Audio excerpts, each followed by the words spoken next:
Hey guys, welcome back. You're watching iAllegedly, and I've got a good one for you today.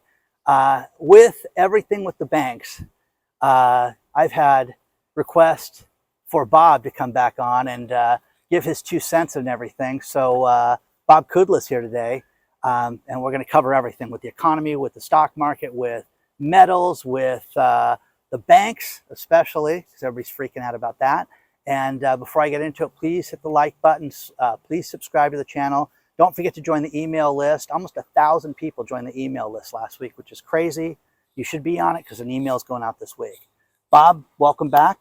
Okay. Hey, thanks for having me. Okay. He dragged me out of the bank line to get my cash to do this interview. So, okay, yeah, it's I love that. Okay, you know, again, so many people have written me lately and said, "What is going on with Bob? And what's going on with the bank stocks? What's he think about this?" So let's talk about, you know, the Silicon Valley bank run first, and you know, how it's bled into other banks. You know, First Republic, and now we hear Credit Suisse may be going down. I mean, this is the beginning of this, I think. And you can you can put the door shut and you can lock it, but I have a feeling that the water's going to be too high against this, to say the least. Yeah, so let's set Credit Suisse aside for a second because it's a different animal. Okay. So Silicon Valley Bank did what is known in the industry as they had a duration risk problem. So they bought mortgage-backed securities and they bought treasury bills. Those are pretty safe investments to be in, except they bought them at what's called the price high, which means the yields were down close to 1% and 2%. Because we basically had 13 or 14 years of essentially zero interest rates. And they have to, per their tier 1 capital requirements, they have to hold these quote unquote safe investments. The problem they had is when Powell started raising interest rates, they didn't hedge at all. Silicon Valley Bank didn't even have a risk assessment officer for 9 months. And so they got themselves in a situation where most of their clients are early stage, and they were starting to draw down on their lines of credit because of the economic situation. They couldn't get regular funding, and so they started having an issue with basically their cash to assets, cash to equity situation, and then somebody needled them and put a run on them, and that's Silicon Valley Bank itself. Now, they're just the face of a lot of companies. You'd be surprised. Number 6 on the list is in terms of duration risk is U.S. Bank. Number 4 on that list, believe it or not, was Bank of America. So now they have I've had so many people write me about Bank of America being at risk right now. I've had, you know, whether they are or not. I mean, you know, everybody's freaking out right now, and it's funny.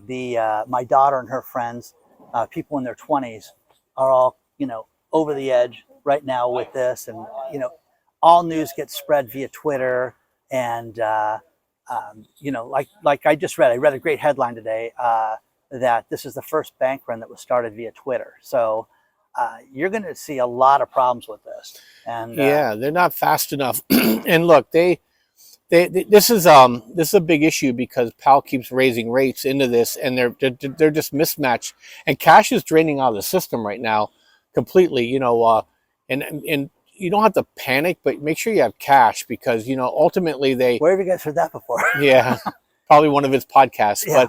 But the more important thing that really what you need to know, let's assume that we don't have a bank run. Jerome Powell basically came out and said they're going to backstop every depositor in the country, okay, no matter what the size. That's $17.6 trillion. Now, it's not going to happen just because of just the physics of it, but that's very inflationary. Because when the banks do this, is if he had $1 billion bank and he gave it to me as the Fed and said, "Here, Bob, take this $1 billion, my duration's off. You're going to give me $1 billion in cash. I'm going to satisfy anybody that wants to leave." I just raised the money supply of the country by $1 billion. When you raise the money supply, you raise inflation. So we're having inflation coming into this because we have a mismatch in terms of how much liability and assets are out there because they took this thing to the wall. And at the same time, the economic environment is slowing down. Yeah. So we have a word for that. It's called stagflation. And so one thing Dan and I were talking about before we even started this was, well, what do you do in that kind of environment? Is that I haven't changed my view. It's now when I said wait on gold and wait on crypto. Now you're going to start seeing over the next 4 to 6 months, you're going to start seeing a drift into that, and then there'll be a recognition event. And when Powell has to pivot, people are going to move into gold. They're going to move into silver. They're going to move into the miners. Well, that's why more really central banks are buying gold right now than ever over the last 80 years. And again, I love silver. I love physical silver. I love the gold and silver mining stocks and all that. But I just think that, guys, this is a unique situation that's going to bleed into other industries, because I have had so many people write me from around the world now and talking about Israeli startups that were affected by this, Italy, Germany. Here's the thing. When you got funding or a loan from Silicon Valley Bank, they said, okay, if we do this and we fund this, all of your banking has to be here. And most startups, get desperate for the crack of money that they say, okay, we can do that. Well, here's lesson learned, guys, where you shouldn't do that.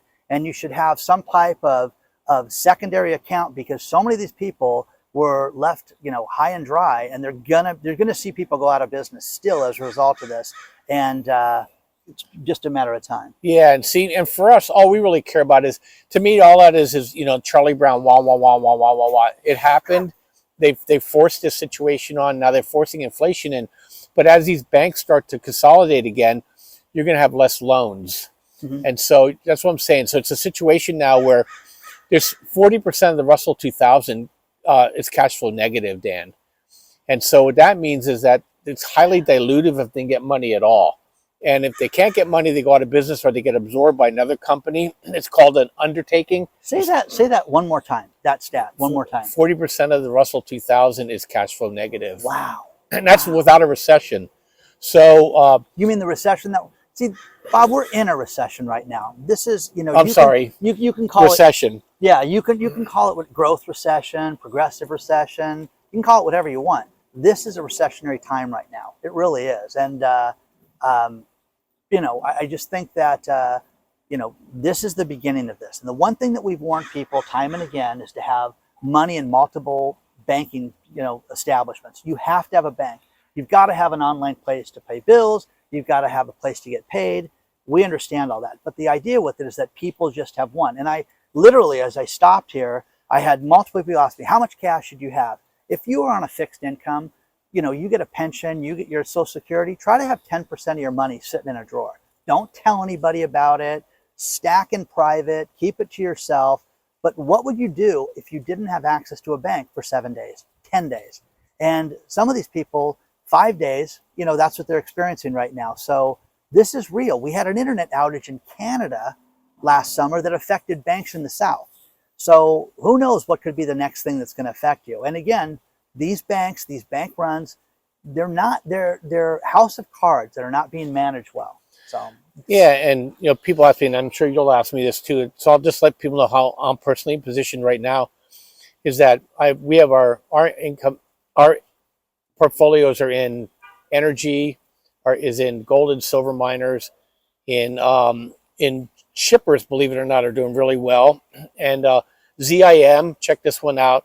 They're probably gonna explode over the next 2 or 3 weeks, 2 or 3 months. Big dividend just came out.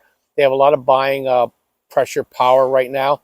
And then the way I'm hedging my family's portfolio is that we're in the 90-day T-bills. We roll them. We're in SARK, S-A-R-K, which is Kathy Wood's opposite, because she's an idiot. And then and then we're in TLT for the pivot.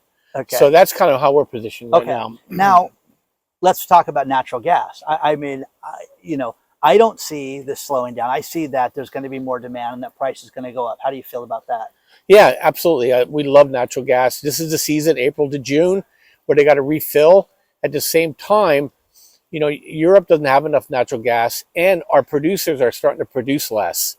So there's going to be a spike in there. EQT is the #1 natural gas producer in the United States. I own that. UNG mimics the futures. I own that. And then you have Southwest Energy is another producer I like. I own that. You guys may have to stop and rewind some of this stuff to get Bob's I'm talking too fast. Sorry. No, but it's great, because the problem with it is that people don't sit there and look at these things, and they always want a recommendation. Do your own due diligence, guys. But these are great recommendations, because when you think about natural gas around the world, here in Southern California Gas Company has just sent out a $6.4 billion increase that they're going to hit us with next year, and perfect timing. And the shippers, FLNG is a liquefied natural gas shipper. They have great pricing power. That one's also awesome to own as well. And they pay a dividend north of 10%. And then liquid propane, liquid propane company that I own forever called Dorian LPG. Their dividend yield's close to 20%. Cash flow and growing.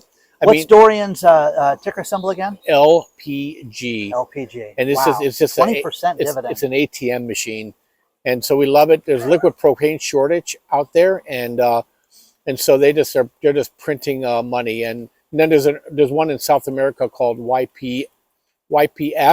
Don't ask me to say the name because it's in Spanish, but I also own that one too. So those are the ones that we're trading. I recommend those. If I can do a quick plug, if you don't mind. Go ahead, please do. If you check out our YouTube channel, Trade Genius, we talk through all the details on the banking stuff in detail in there. So check us out. A lot of you guys do that follow Dan, and we appreciate that. And then also just come to our service, tradelikeagenius.com. I put together nice specials for your listeners, Dan. Yeah. I'll have Saturday. The link below for you guys too. But really good prices for what we offer, and we'll help you make money. It's not guru based. Everything to us is math based.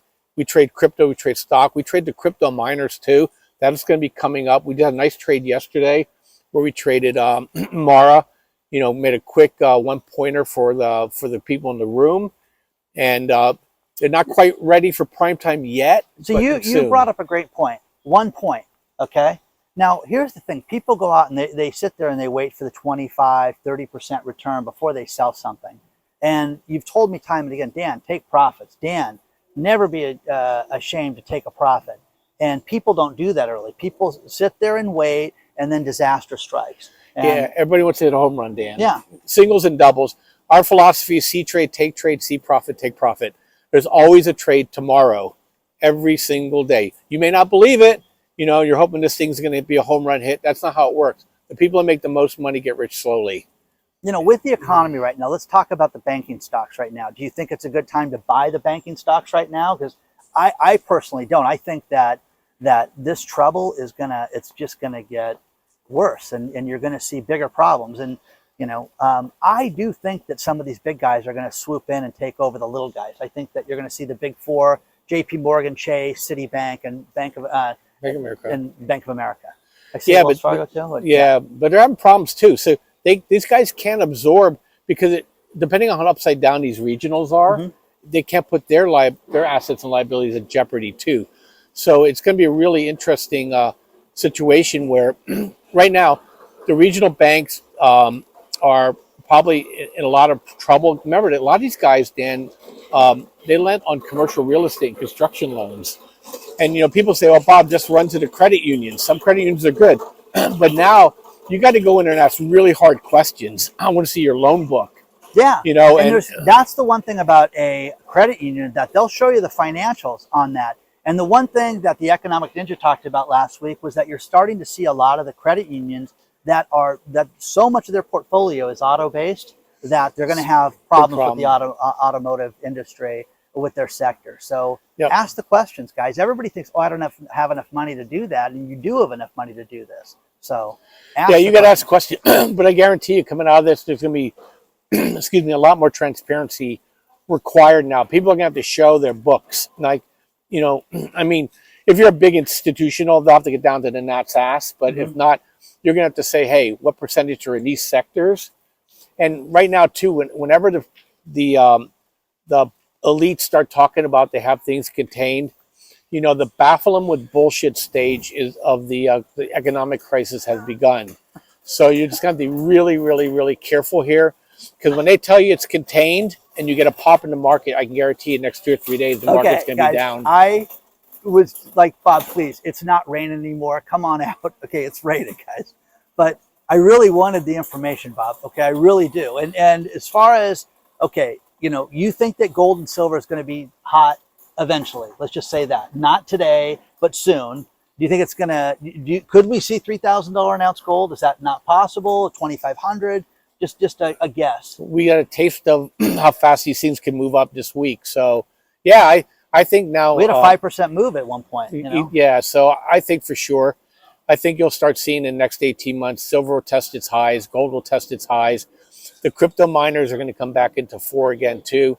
So, you know, we're following it. We know, you know, one thing that we have is we have these fair value algorithms that we've created. So we'll know when Bitcoin's at what's called fair value. When it hits fair value, you know, we're pushing the chips in hard on the crypto miners, even though When you crypto. say fair value, the fair value. Oh, FAIR value. Oh, FAIR, fair value. Okay. So a lot of people keep FOMOing it. Fair. No.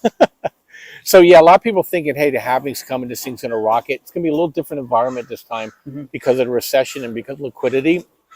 But as soon as liquidity starts pushing into this market really hard, Dan, then you're just going to see these guys just rocket. Okay. And I mean, you're talking 10x kind of moves in companies like Mara and Wolf, WULF. I just bought some for my daughter. It's sticking away for 10 years. Oh, nice. Nice, nice, nice. Yeah.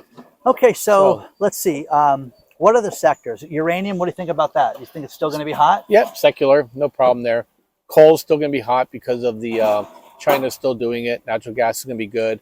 Oil, we'll have to see. If oil gets under $70, it may pull back. Okay. You know, just because of with the real recession coming, and so oil won't be able to avoid that. Do you think that that is any other ETFs or anything else that you recommend in those spaces that you think are hot right now, or not really? Well, UNG is an ETF. SARK is an ETF. Those are the two that I'm in. TLT is an ETF. I'm in that one as well. And other than that, I'm not a big fan of ETFs. I just like those sectors. They're easy for me to follow. Okay. And then other than that, I just look for stock opportunities in there. Oh, there's another one too, but it's already moved on you guys.